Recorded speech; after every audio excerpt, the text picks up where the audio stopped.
The following story has been brought to you by StoriesToInspire.org. I'd like to share an unbelievable story. In 1989, the Russian government, as a show of goodwill, invited 7 Rabbanim from across the globe on an official visit. Amongst those 7 was the former chief rabbi of Israel, Rabbi Shlomo Landau. He should be gesund. And interestingly, oddly enough, they arrived there on May 1st, which was the Russian day which celebrated communism, and the country was bedecked in red flags and red banners. As part of their tour, they were taken to a poor neighborhood in Moscow called Marina Rashta. And in Marina Rashta was an old wooden shul, almost 100 years old, that Stalin had allowed the poor laborers to construct, and because Stalin had allowed it, the communist government had laid their hands off of it, and it still existed, it still stood. It was Rosh Chodesh, and the group went to daven Shachris in this shul. They honored Rabbi Shlomo Landau to lead the tzibur in Hallel. But as he approached the Amud, something strange and odd jumped out at him. Instead of the traditional engraving, Shivisi Hashem L'negdi Samid, that is on so many of Chazan's Amudim across the world, scratched into the Amud were the words from Hallel, Ana Hashem, I beg you Hashem, Malta Nafshi, save my nefesh, save my soul. Rabbi Shlomo was intrigued, and after davening he went over to one of the eldest participants and he said to them, do you have any idea why this is written on the Amud?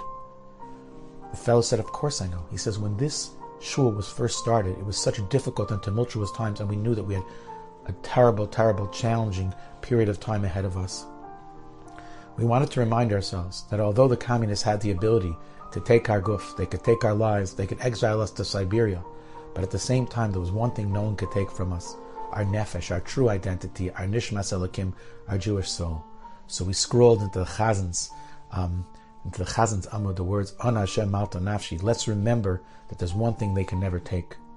And look, the old man said, we're still here. Rabbi Shlomo was very, very moved. But that's not the end of the story. Sadly, a short while later, the anti-Semitic group Pamyat burnt the shul down. The shul was totally scorched. It was torched. And miraculously, the Sifrei Torah somehow survived. A few years later, when Rabbi Shlomo was actually the chief rabbi, he was invited once again to Moscow for the Hanachas Even Apina, for the groundbreaking of a new shul on that spot. It was a large event with lots of pomp and circumstance. The mayor of Moscow was there, the American ambassador was there, and they asked Rabbi Shlomo to address the crowd. Right before he ascended the podium, a few gentlemen came over to him and they showed him something which nearly took his breath away. They said, you know that although the shul burnt to the ground and nothing besides the Sifrei Torah survived, there was one piece of wood that remained untouched. And they showed him a piece of the Amud, of the Chazan's lectern, and the words that were inscribed on it, Ana Hashem Malta Nafshi, were 100% intact. Hashem had indeed saved the nefesh. He'd saved this symbol so that the generations to come would understand that the Rebbe Shalom continues to save us. Rabbi Shlomo was so choked up he could barely talk as he stood there in front of the large crowd holding the pasuk on a burnt piece of wood, Ana Hashem Malta Nafshi. There wasn't much that he had to say. All he had to do was feel that the Rebbe Shalom had once again saved Klal Yisrael. You know, it's the end of Hanukkah. We have just 2 days left. What's the message of Hanukkah? The message of Hanukkah is that we have a little bit of oil. We have a small flame, but it continues to burn. Indeed, the Rebbe Shalom Malta Nafshi, he has preserved our nefesh. Let's internalize this and let's understand the incredible miracle of Jewish survival.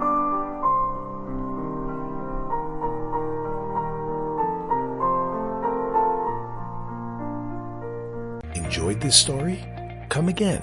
Bring a friend. StoriesToInspire.org